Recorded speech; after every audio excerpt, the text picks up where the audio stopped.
In the headlines tonight, the recent peace committee to find remedies to the conflict in the northern parts of Ethiopia. France keen to bolster long-standing ties with Ethiopia.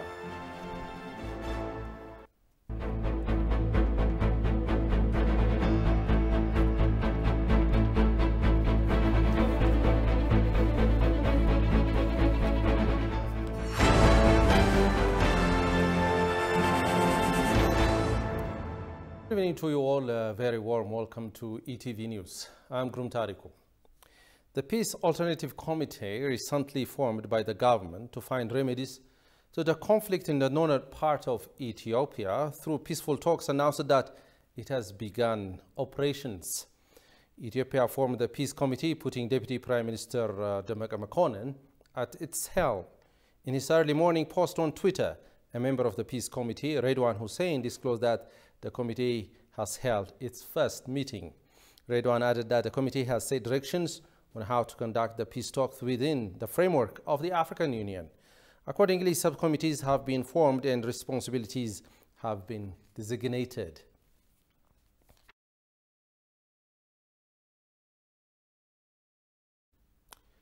House Speaker says the government will press ahead with the legal reform underway, adding support towards building the capacity of the democratic institutions will be bolstered. The Speaker, Taggese Chafo, made the remark during the consultation forum on the reform being undertaken in and around democratic institutions. Johannes van Town has the details. Ethiopia has been embarking on democratic reforms for the past couple of years. Consultations were held on the reforms undertaken by democratic institutions and the challenges they face. Speaking on the occasion, House Speaker Taggese Chafo pointed out that bolstering democratic institutions is a key step to ensure good governance in the country. Let's focus on building institutions. Only by building an institution can a nation move forward. Therefore, it's important to start with the legislature and reinforce the legislative as well as the executive branch and make them accountable whenever there is a breach. This capacity building initiative is laudable and must be replicated.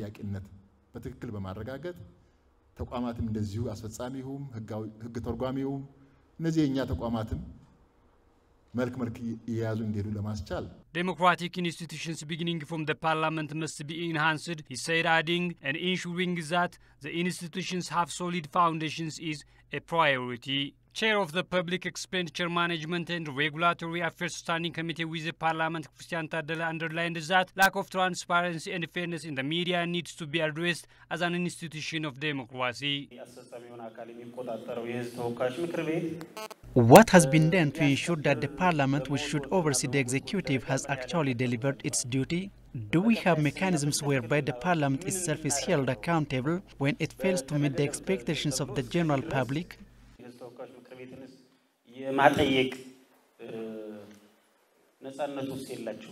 Attending the forum, various heads of institutions and media professionals expressed the need to make improvements by consolidating good experiences.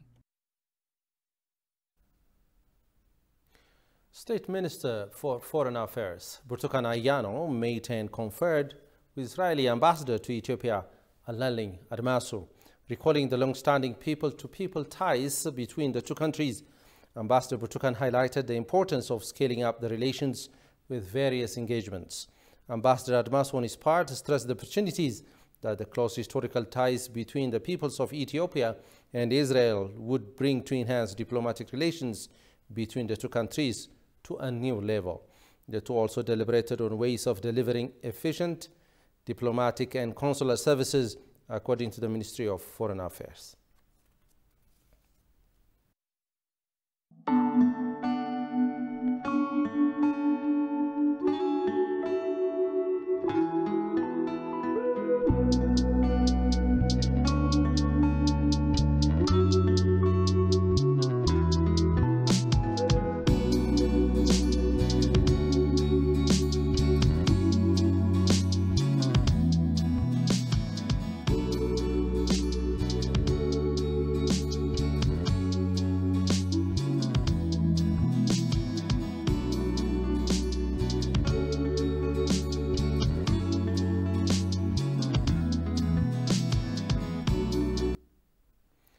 Welcome back, and you are watching ETV News.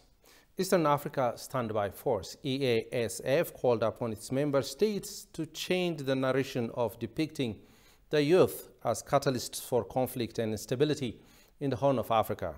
Talking to ETV English, head of the Peace Operations Department of EASF, Kabisa Domitian, said his department is already working along with stakeholders to restore sustainable peace in the region.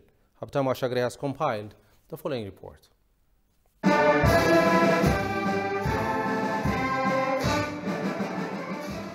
Recently, peace and security in the Horn of African region has been marred by conflict, insecurity, displacement, and political turmoil.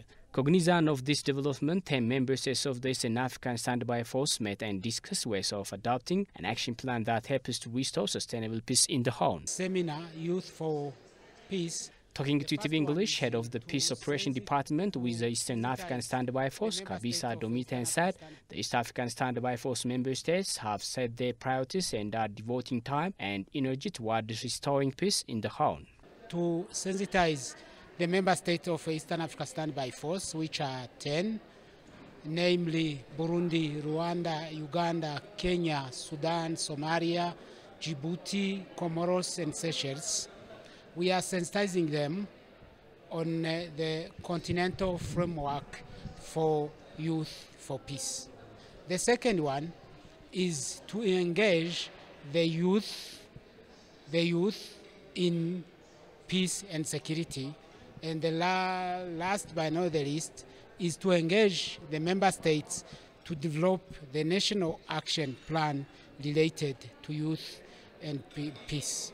The Eastern African Standby Force also called on its member states to work together towards doing away with negative thoughts regarding the youth in the Horn region. The role of member states, particularly in youth for peace and security, first of all, what you know, and it is known, in many areas, the member states or some states, they have a bad image of youth in terms in contributing to peace. We want to change that bad image in a good image, whereby the youth are the agent for contributing to peace, but not the agent of making conflicts. Over 70% of Ethiopian population is constituted by the youth. Ethiopian Ministry of Agriculture and Ministry of Agriculture of Djibouti has signed a memorandum of understanding to operationalize the Dorahile multipurpose port. Ethiopia's Minister of Agriculture, Umar Hussein, tweeted the port serves as resting terminal for export animals originating from Ethiopia.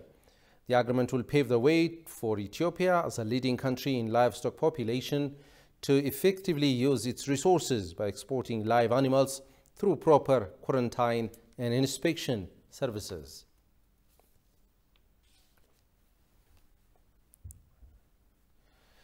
French ambassador to Ethiopia, Remy Marchouet, said France is always ready to bolster age-long ties with Ethiopia. Talking to ETV English, the ambassador appreciates the Ethiopian government efforts to the peace talks with TPLF, the Green Legacy Initiative, and the Inclusive National Dialogue Agenda. Kasaun Chane has more on this. Mr. Ambassador, all the first, thank you for your golden time. No, thank you for coming. Moving directly to my first question. Ethiopia's own green campaign meant to address land degradation and Earth's motto coined in such a way to encourage citizens to leave their fingerprints. Is there any preparation on your part to organize tree planting sessions? So yes, there is. This initiative of tree planting is very important for the reason you mentioned, to fight land erosion. It's also important to fight climate change. So that's if the habit is taken by all Ethiopians to plant trees at the beginning of rainy season, it's a good habit, and we will soon start the planting of 3,000 trees. Ethiopia has been making a call to the international community to extend its helping hand to the internal displaced people in Amhara, Afar, and Tigray region states. What is the French government doing as a member of the international community? In the past 2 years, we have multiplied by 10 our humanitarian assistance. We didn't used to be a humanitarian actor in Ethiopia. We have other fields of priority, but considering the scope of the crisis, we have decided to do much more. And as I speak, we do, since the beginning of the year, we provided more than 18 million euro of assistance, specifically to the 3 regions affected by the war, but also to the Somali region because of the drought. So we're doing this in close partnership with ICRC, with WFP, but also more directly with French NGOs. What about the bilateral ties between Ethiopia and France? This year, it happens that we celebrate 125 years of diplomatic relation, which is for us a unique situation in Africa. We have no oldest partner in Africa than Ethiopia. So this embassy, this campus has more than 120 years of existence. So our cooperation with Ethiopia touches almost all the field of bilateral relation with priorities which are set by the Ethiopian partner. So that's why we're very much present, and maybe more than elsewhere in Africa, on culture and education. So you know the Ethio-French Lycée Gebre Mariam, which was created in Addis in 1947, which has produced more than 5,000 Ethiopian alumni. So that's one example, but we're also active in the field of higher education. We have a partnership with 11 Ethiopian universities. We offer every year 60 scholarships for Ethiopian students to go and study in France. But we have also 2 major projects in the field of heritage. So you know that at the request of the Ethiopian government, we have initiated a project for the Lalibela churches, so to preserve and restore the churches, but we are also active in another major project, which is the transformation of the National Palace into a museum. So we can come back on this. But we are also partners in the field of development. So the French Development Agency has here in the country a portfolio of projects of more than 460 million euro. We're active in 10 regions, and we're focusing on support to the economic reform agenda, water sanitation, energy, and urban development. But we're also a trade partner. We have 50 companies present in Ethiopia, and those companies are more focused on producing in Ethiopia rather than selling to Ethiopia or importing from France. Moving on, Ethiopia has expressed readiness to conduct peace talks with the TPLF in the hopes of ending war in the northern Ethiopia. What is your government's view? My government had the opportunity to express publicly its support, its full support to this move. At the beginning of the war, we had exchange with our Ethiopian counterpart. My president spoke with the prime minister, and we shared the view that as the war started, it could only have one loser, that is Ethiopia itself. And that this confrontation couldn't have a military solution, that only a political solution could bring a lasting peace. That's why we salute the decision, the choice made by the government to engage into a peaceful and political solution. In the meantime, would you please expound that how ready the French government to support Ethiopia's plan for an inclusive national dialogue? The priorities of our action in Ethiopia are decided jointly with the Ethiopian government. This is the example I gave about the Lalibela churches or the National Palace. These are priorities set by the Ethiopian government. In the case of this dialogue is purely Ethiopian, mobilizing Ethiopian on all sides. And I'm glad that you mentioned the inclusivity of the dialogue, which is a key condition. Now we stand ready to step in on whatever aspect of the dialogue the government of Ethiopia might decide useful.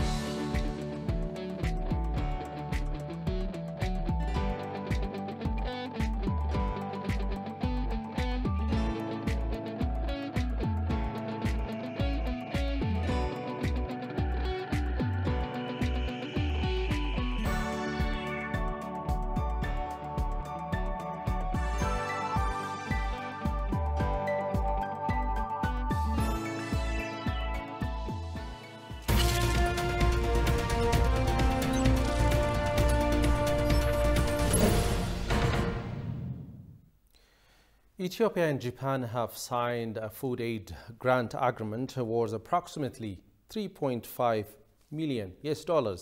Minister of Finance Ahmed Shide and Japanese ambassador to Ethiopia, Ito Takako, signed the exchange of notes for the food assistance program.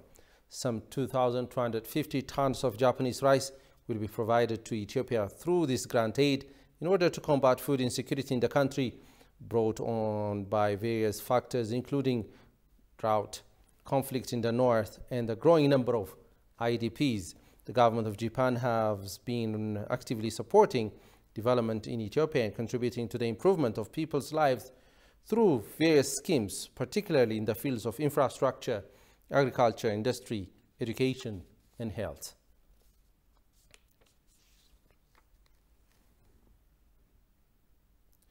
The Ministry of Transport and Logistics says it has been working to reduce high fuel costs and air pollution by using electric vehicles.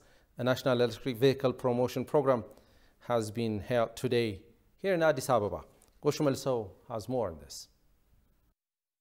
Ethiopia imports fuel from Arabic nations at an excessive cost. The government's decision to cut back on fuel subsidy and current price adjustment of fuel is impacting the transportation service across the country. When faced with rising cost of fuel, countries look into other alternatives. Ethiopia is no exception. A national electric vehicle promotion program has been held Wednesday in Addis Ababa.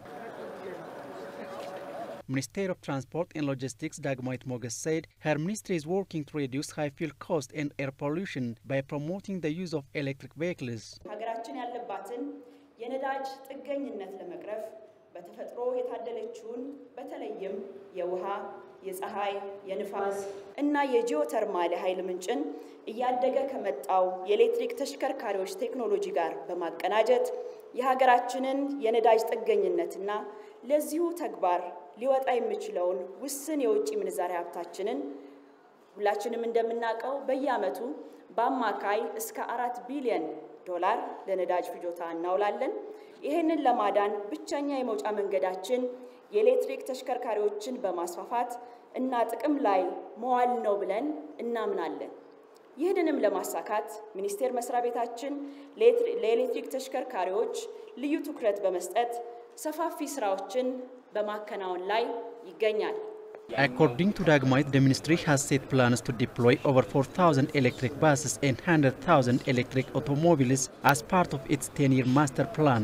በ10 ዓመት መሪ ልማት እቅዳችን ደግሞ 4800 የኤሌክትሪክ አውቶቡሶችን 148,000 የኤሌክትሪክ አውቶሞቢሎችን ጥቅም ላይ በመዋል የዘርፋችንን የኃይል ምንጭ ከበካይ የኃይል ምንጭ ከሚጠቀሙ ወደ ታዳሽ የኤሌክትሪክ ኃይል ተጠቃሚነት የማሸጋገር ከፍተኛ ዓላማን ሰንቀናል። የተቆጠረ ግብ አስቀምጠናል። It is to be recalled that Ethiopia inaugurated the first locally assembled electric car and charging plant in July 2020. ATV English will bring you fresh stories on the diplomatic arena. Stay tuned. And finally, aid agencies are warning that humanitarian fund cuts to South Sudan will negatively affect millions of people